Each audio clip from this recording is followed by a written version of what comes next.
सात संगत जी, प्यार से कहना जी, द निरंकार जी। सात संगत जी, हमारे सतगुरु बाबा हरदेव सिंह जी महाराज फरमाते हैं, सात संगत जी केवल प्यार नम्रता के हमेशा पाठ पढ़ाते रहते हैं।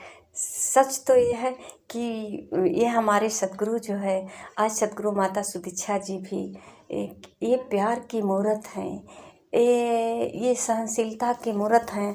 और सात संगत जी यही पाठ सभी को पढ़ा रहे हैं कि सब में प्यार हो, चाहे वो रिश्तेदार हो, पड़ोसी हो, घर परिवार हो, जहाँ भी रहो सभी से प्यार हो।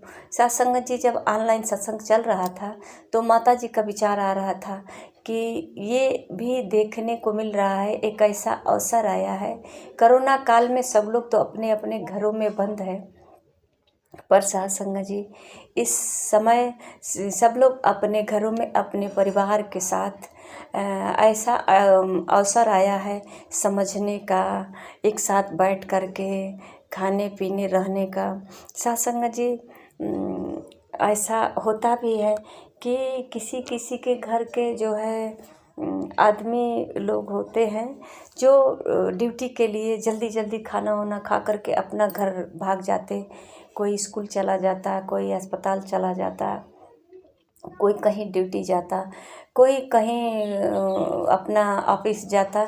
इधर उधर सब लोग जो है ड्यूटी में चले जाते, फिर हारे थके शाम को आएंगे और सात संगत जी चाय वगैरह पिएंगे, थोड़ा सा लैपटॉप का सहारा लेंगे, टीवी का सहारा लेंगे, मोबाइल का सहारा लेंगे। सात संगत जी इस तरह से वो उनका जीवन बीतता चला जाता है।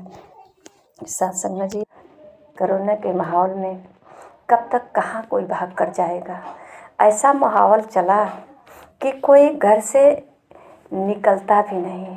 अगर कोई घर से बाहर निकलते तो उस पर जो है पुलिस वाला का पहरा, पुलिस जो है गली में अपना समूह बना करके दौड़ते थे, सबको मारते थे कि सब लोग अंदर जाओ, सब लोग अंदर जाओ, किसी को बाहर नहीं निकलने देते थे। तो सात संगत जी अगर घर में प्रेम नहीं रखेंगे तो कब तक बाहर भाग कर जाएंगे। तो सात संगत जी ये जो है समझने की बात है, हम समझने की कोशिश करें कि हमारे घर में प्रेम क्यों नहीं है, और घर में प्रेम नहीं रहेगा तो बाहर हम कब तक रहेंगे। सात संगत जी ये सबसे पहले ज़रूरी है अपने घर में। कहते हैं एक कहावत हमारे बुजुर्गों ने कि घर में दिया जलाकर तो मंदिर का दिया जलाएंगे।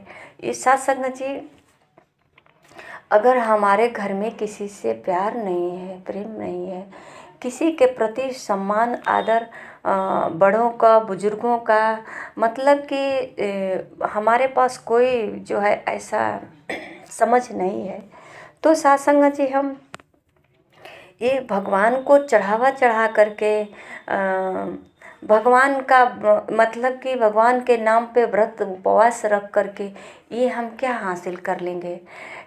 तो सात संगत जी कुछ बहनें जो है व्रत उपवास रखती हैं, व्रत उपवास रख करके दासी अपने पड़ोस की बात कह रही हैं, कहानी नहीं कह रही है, कि व्रत उपवास रखती हैं और जो है बादाम का हलवा, तो सिंघाड़ा का हलवा, तो सेव चाहिए, कीवी चाहिए, तमाम प्रकार का फल, केला वगैरह चाहिए, खाने के लिए हलवा चाहिए, सेवा नमक डाल करके आलू का भुजिया चाहिए।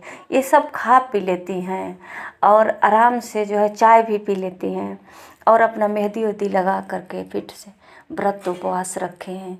कोई बोल दे थोड़ा सा तो सात संगत जी कड़क आवाज में ऐसे डांटेंगी मानो कि इनके अंदर बिजली का करंट लगाया गया है, आ रहा है, करंट आ रहा है। सात संगत जी ऐसा व्रत नहीं होता है।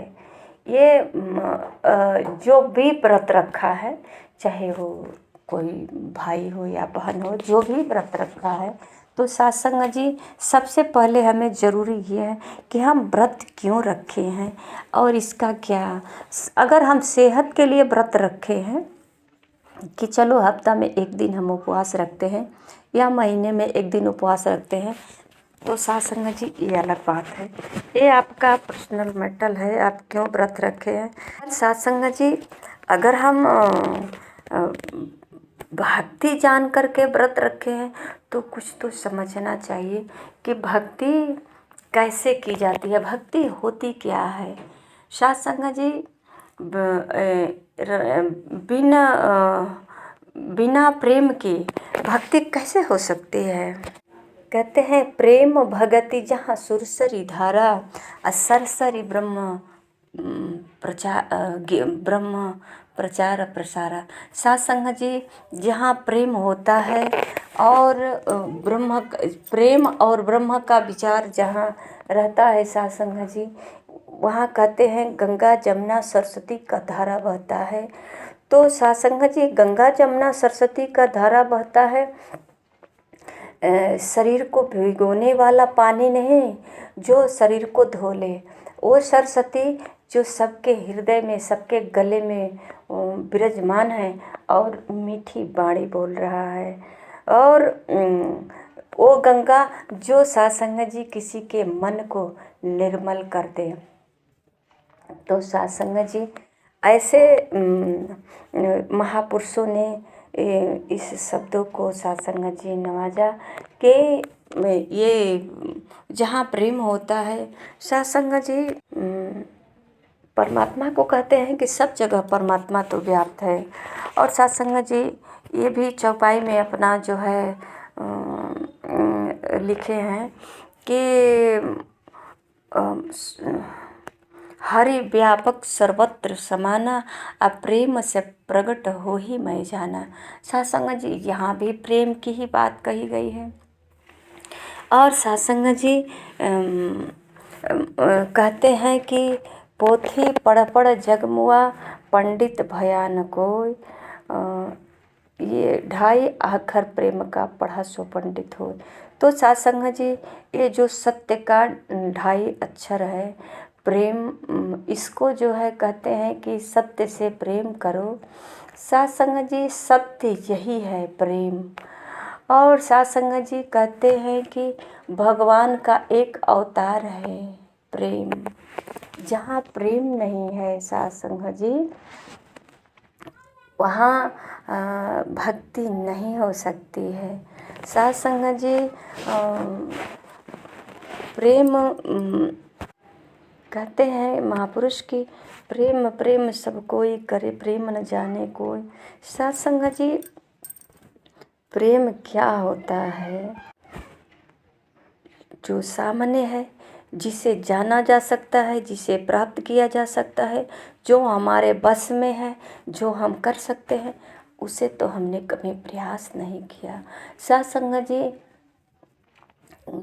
कहते हैं कितने लोग कि फलाने आदमी तो स्वर्ग गइलन, पता ना कहाँ वो स्वर्ग है, कौन देखा है उस स्वर्ग को। साथ संगत जी, स्वर्ग वही हो सकता है जहाँ प्रेम है। जब तक वो संसार में थे, जीते जागते थे, तो परिवार का प्यार नहीं मिला, कोई व्यक्ति प्यार नहीं किया। सब लोग जो है अपने अपने मन में तनाव रखा। किसी के मन में धन के प्रति आक्रोश है, तो किसी के मन में अपनेपन के प्रति। साथ संगत जी, एक साथ एक छत के नीचे रह करके स्वर्ग नहीं बना पाए और न ये जीवन को स्वर्गमयी बनाए और न स्वर्ग में जिए। अब मरने के बाद स्वर्ग की बात करते हैं कि अब स्वर्ग में जाएंगे, जो है नहीं कहीं। साथ संगत जी, अब कहाँ स्वर्ग है इस संसार में। साथ संगत जी कहते भी हैं कि मेरा तो नरक जीवन बन गया। ऐसा क्यों कहते हैं? क्योंकि उनके जीवन में आनंद का, प्रेम का अब अनुभव नहीं हो रहा है। अब जो है उनको कमी पड़ गई है, तो वो कह रहे हैं कि हमारा जीवन नरक हो गया, और थोड़ी सी मोहब्बत की झलक आ जाती उनके जीवन में तो साथ संगत जी अब उनका जीवन सरक हो जाता। तो कहते कि जीने की सहारा मिल गया, अब जीवन जीने का सहारा मिल गया। ये प्रेम ही है कि साथ संगत जी किसी भी महफिल में हंसते मुस्कुराते और सबके साथ साथ संगत जी चाहे वो जो भी हो किसी के साथ रहते हैं, हंसते मुस्कुराते रहते हैं, खुशहाल चेहरा होता है, चेहरे पे जो है एक ऐसा नूर झलकता है, चमक होता है कि साथ संगत जी मानो ये व्यक्ति कितना धनवान है, खुशहाल है। ये केवल प्रेम के वजह से होता है साथ संगत जी, धन की वजह से नहीं होता। धन तो बहुत सारे लोगों के पास होता है, पर साथ संगत जी इतनी परिश्रम में लगे हैं, इतनी तनाव है कि वो चिंतित हैं, कहीं ना कहीं बिजनेस के लेकर के चिंतित हैं, तो कहीं जो धन कमाए हैं उनको मतलब कि सहेजने में चिंतित हैं, खुशी नहीं है, आनंदित नहीं है। जब ठहराव नहीं है, संतोष नहीं है, तो कैसे आनंद प्राप्त हो सकता है। साथ संगत जी देववाणी में फरमाए हैं सतगुरु, ये इंसान पड़ोसी के घर तो आग लगाएगा, हवा का रुख बदला तो तेरा खुद का घर जल जाएगा। साथ संगत जी ये सच है। अगर हम पड़ोस में ही हैं, पड़ोस के महिलाओं के साथ बैठ कर के फिर उनके घर का मतलब वो कहते हैं चुगली, इस तरह का किसी को नीचा दिखाने वाली भावनाओं से किसी को मतलब कि हम अपने शब्दों से ऐसे बोलेंगे कि उनके मन में तकलीफ़ हो जाएगा, या घर की बहुएं हैं, घर में और जो है बुजुर्ग परिवार है, हम दोनों के बीच दीवार खड़ा करते हैं, झगड़ा लगाते हैं, छोटी छोटी बातों में दोनों के बीच लड़ाई करवाते हैं, तो साथ संगत जी हमारा भक्ति भजन कभी परवान नहीं हो सकता है। हमारे सतगुरु कहते हैं कि जो भक्त होता है वो हमेशा सबकी भले की कामना करता है, क्योंकि ये भलाई के लिए ही अवतरित होता है और सबको जोड़ने का काम करता है, क्योंकि ये कैंची तलवार लेकर नहीं चलता है। ये जो है हमेशा आकर्षण वाला होता है, सबको एक दूसरे से जोड़ते चले जाते हैं। परमात्मा एक है और सबको एक करते हैं, कहते हैं सभी परमात्मा का अंश है, तेरा रूप है ये संसार। जो संसार खड़ा है ये परमात्मा का रूप है, और सब एक हो जाए। कभी साथ संगत जी कहते हैं पड़ोसी का घर उजाड़ने की कोशिश नहीं करना, किसी पड़ोसी के घर में आग लगाने की कोशिश नहीं करना, रिश्तों नातों में भी आग नहीं लगाना। नहीं तो साथ संगत जी यहाँ तो उदाहरण देते हैं कि हवा की रुख बदली। साथ संगत जी अगर हमारे बगल में किसी की झोपड़ी हो या घर में आग लगी हो, जल रहा है, तो साथ संगत जी अगर हवा हमारे घर के तरफ आ गया तो हमारे घर में भी आग लग सकती है।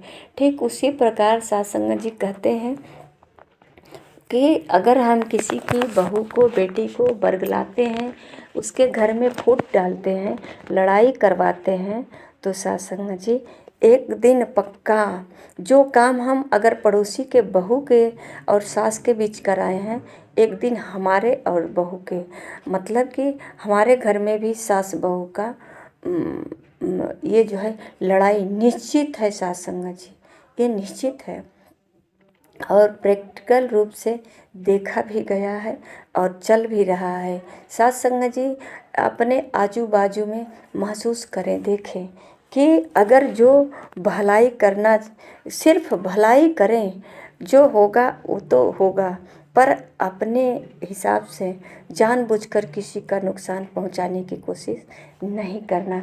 ये हमारे सद्गुरु कहते हैं कि ये संस्कार है। और साथ संगत जी, जिसको जैसा संस्कार मिला है, चाहे माता पिता से, अगर एक बहू अपना संस्कार सही नहीं रहता है तो लोग कहते हैं इसके माँ बाप कैसे सिखाए हैं, माँ बाप को दोषी देते हैं। जबकि माँ बाप ऐसा सिखाते तो नहीं होंगे कि बड़ों का जो है आदर नहीं करना, बड़ों के साथ जवाब सवाल करना, लड़ाई झगड़ा करना। कोई ऐसा माँ बाप हमें तो नहीं लगता है कि अपने बच्चों को सिखाते होंगे। पर साथ संगत जी ठीक है, अगर जो बच्चे कर रहे हैं तो माँ बाप के लिए गाली है। माँ बाप को लोग कहते हैं कि इसका माँ बाप सही संस्कार नहीं सिखाया, अनाप शनाप माँ बाप को लोग कहते हैं। साथ संगत जी, इसलिए जो है हर बाप माँ अपनी बेटी को जब विदा करते हैं तो कहते हैं कि बेटी देखना, दोनों कुल का लाज रखना। यानी कि अगर ससुराल में तो कुछ ऐसी गलती करेगी तो अंगुली उठेगी मायके पर, तो सोच समझ करके जुबान खोलना और सोच समझ के कदम रखना। साथ संगत जी, इतनी बड़ी जिम्मेदारी के साथ बेटी को विदा किया जाता है कि अगर तू ससुराल में अच्छा कार्य करेगी तो मायके का नाम रोशन होगा। सब लोग कहेंगे बड़े संस्कारी घर की लड़की है, चाहे सूरत जैसा भी हो से, पर साथ संगत जी सीरत अच्छी होनी चाहिए। कहते हैं कि अगर उसका स्वभाव अच्छा है तो सारे परिवार कहेंगे अच्छे खानदान की है, अच्छे घर की लड़की है। थोड़ी सांवली है तो क्या हुआ, कम पढ़ी लिखी है तो क्या हुआ, पर विचार बहुत अच्छा है। साथ संगत जी, करीब रहते रहते सब लोग विचारों का परख कर लेते हैं। तो साथ संगत जी, ये हमारे सतगुरु कहते हैं कि आप जैसा भी हो, जिस बिरादरी का हो, आपके अंदर एक ऐसा संस्कार होना चाहिए जो कभी कोई गुरु के ऊपर अंगुली न उठाए। कि अगर देखिए साथ संगत जी, संसार में बहुत सारे चोर हैं, बहुत सारे दारू पीने वाले हैं, अगल बगल में भी हैं, पी करके इधर उधर लौटते घूमते हैं, पर साथ संगत जी उससे कोई नहीं कहता है चलो इसका तो डेली का काम है, ऐसे पी कर घूमता है इधर उधर। पर एक जो है साधु पी ले, अगर उस अपना भेष साधु का बनाया हुआ है, या मंदिर में रहता हो या सत्संग में रहता हो, और वो सत्संग जी दारू पी करके लौटे, तो लोग कहेंगे ले भैया ये दारू पीता है और सत्संग करता है, ये साधु बाबा है।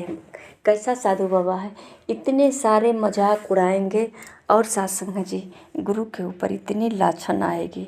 तो कहते हैं कि कुछ भी बनो पर संस्कार अपना बना के रखना, अपनी सीरत को सजा के रखना। साथ संगत जी, इसलिए यहाँ जातिवाद नहीं देखा जाता, दुनिया देश नहीं देखा जाता, तो कहाँ से आया है, किस बिरादरी का है, क्या क्या कर्म करके आया है, चोरी करके आया है या किसी को मार कर आया है, मर्डर करके, कुछ भी नहीं। साथ संगत जी, सीधे इंसान बनाने की बात कही जाती है। महापुरुष तो उदाहरण देते हैं साथ संगत जी कि जैसे धोबी के घर कपड़ा, जैसे गंदा कपड़ा जाता है, धुला हुआ कपड़ा तो धोबी के घर जाता नहीं है। तो धोबी ये नहीं कहता है कि आपका कपड़ा गंदा है, हम नहीं धुलेंगे, आप इसको वापस ले जाइए। साथ संगत जी, वो सारे कपड़े को धो करके प्रेस करके दे देता है। उसी प्रकार साथ संगत जी, ये सतगुरु के पास जैसा भी आ जाते हैं मानव, चाहे कर्म जो भी किया है, पर साथ संगत जी आज उसके मन को सतगुरु जो है अपने कृपा से, अपनी दया से इतना पवित्र कर देता है। साथ संगत जी, आज ही नहीं, ये बहुत पुरानी बातें हैं कि हम कई बार दोहराते आते हैं कि सन्मुख होई जीव मोहि जबहि, जन्म कोटि अज्ञासहि तबहि। साथ संगत जी, जैसे ही ये जीव परमात्मा के तरफ मुख करता है तो इसका जन्मों जन्मों का पाप नष्ट हो जाता है, क्योंकि ये तो एक शरीर रूप में संसार में साकार दिखने के लिए है, एक माध्यम है शरीर, ये तो निराकार है, परमात्मा का अंश है। सात संगत जी परमात्मा है। तो जब सात संगत जी परमात्मा से मिलता है तो दोनों एक हो जाते हैं। जैसा कि कहते हैं, जेहि जाने से ही देहि जनाई, अजानत तुम ही हो जाए। वो सात संगत जी दोनों एक हो जाते हैं, अब अलग नहीं रहते हैं। जैसा कि सात संगत जी अगर एक पानी में नमक का रोड़ा डाल दिया जाए और वो गल कर पानी में मिल जाता है। सात संगत जी अगर उसे कोई चखेगा तभी बता सकता है कि पानी नमकीन है, ऐसे कोई नहीं कह सकता कि इसमें नमक है। सात संगत जी इसी तरह जो है ये ब्रह्म और ब्रह्म मिल करके ये शरीर भी विदेह हो जाता है, और जैसे ही परमात्मा के सन्मुख होता है तो इसका जन्मों जन्मों का जितना विकार था, जितना इस शरीर की मतलब कि कहते हैं कि कर्मों से, भावनाओं से जो गलत सोच विचार निगेटिव ये सब जो है सब सात संगत जी ख़त्म हो जाता है। अब इसके अंदर दया, करुणा, सहनशीलता, प्यार, भाईचारा की भावना प्रकट होता है, क्योंकि अब जानकारी हो जाती है कि परमात्मा सब में है, सब जगह है, खुद परमात्मा है। तो सात संगत जी इस तरह का जब भाव आ जाता है तो अब जो है सात संगत जी अब प्रेम प्रकट करने के लिए कोई उपाय करने की ज़रूरत नहीं होती है। भक्ति करने के लिए अब कोई नियम अपनाने की ज़रूरत नहीं होती है, क्योंकि सात संगत जी जैसे हमको पता चल जाता है ये मेरा रिश्तेदार है, ये मेरे अपने हैं, तो अपने को सात संगत जी अपने आप प्रेम ऐसा एक अंकुर निकलता है दोनों तरफ से और जुड़ जाता है।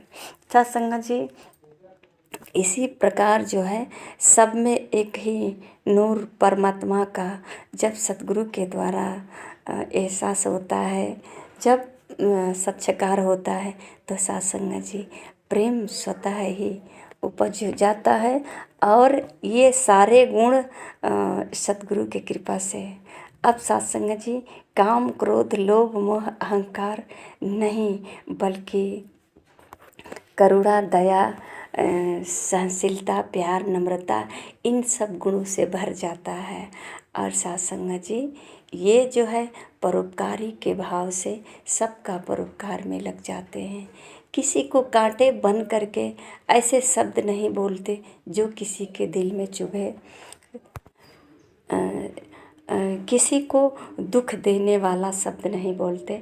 अब तो कहते हैं कि मीठी बानी बोलिए, ऐसी मीठी बानी बोलिए कि ठंडक आपको मिले और सामने वाले को भी मिले। तो सात संगत जी ये सतगुरु के द्वारा ये सब प्राप्त होता है ज्ञान। आइए सात संगत जी हम अपने ये मानव जीवन का जो उद्देश्य है इसे पूरा कर लें और सतगुरु के चरणों में आकर के अपने भक्ति को जाने। सात संगत जी भक्ति क्या है इसको जाने, और परमात्मा कहाँ है, कैसा है, इसे भी जाने, और हम कौन हैं और अपनी पहचान कर ले भक्ति होती कैसे है। सात संगत जी कर्मकांड को भक्ति नहीं कहा जा सकता, एक कर्मकांड हमारा भक्ति नहीं बन सकता, ये एक केवल दिखावा और नाटक हो सकता है। सात संगत जी भक्ति तो वो हो सकती है जिसके दिल में सभी के प्रति एक रस, दया हो, प्रेम हो। सात संगत जी कहते हैं कि संत जो भगत होते हैं वो अपने भगवान को अपने हृदय में बसाते हैं, तब भगवान का स्मरण करते हैं, भगवान का ध्यान करते हैं, भगवान का माला फेरते हैं। भगवान को बाहर कैसे देखेंगे, भगवान तीर धनुष लेकर प्रकट हो जाएंगे। भगवान को कैसे बाहर अगर आ भी जाएंगे किसी भेष में तो हम कैसे पहचानेंगे कि यही भगवान है। हो सकता है किसी के भेष में आ जाएं, इनका तो भेष बदलना काम है, अनेकों रूप है, पूरा संसार तो इन्हीं का रूप है, तो किस रूप में हमारे पास आ जाएंगे हमारी भक्ति का पूर्णाहुति करने, तो कैसे पहचानेंगे। पहचान तो है नहीं, तो हम कड़वे शब्द से बोल करके भगवान को भी हटा देंगे। आइए सत्संग जी, जब तक हमारे दिल में प्रेम का उपज नहीं होगा तब तक भक्ति पूर्ण नहीं होगी। और प्रेम की उपज तब होगी जब तक कि ब्रह्म ज्ञान का उपज नहीं होगा। और ब्रह्म ज्ञान का उपज तब होगा जब हमारे जीवन में गुरु का आगमन हो जाएगा। गुरु का आगमन जब हो जाएगा तब सत्संग जी ये ज्ञान प्राप्त होगा, आध्यात्मिक विचार बनेगा और भाव बनेगा। और सत्संग जी सेवा का भाव जागेगा, सबके प्रति, सबके अंदर एक ऐसा प्रेम प्रकट होगा कि सबको जो है अपना मान करके सेवा करेंगे और प्रेम रस में डूबे रहेंगे और ये जीवन का कल्याण हो जाएगा। पर सत्संग जी इससे पहले गुरु दर्शन, गुरु के चरणों में इस सत्य की जानकारी, प्रेम की जानकारी, भक्ति की जानकारी, भगवान की जानकारी आवश्यक है। सत्संग जी प्यार से कहना जी, धन्य निरंकार जी।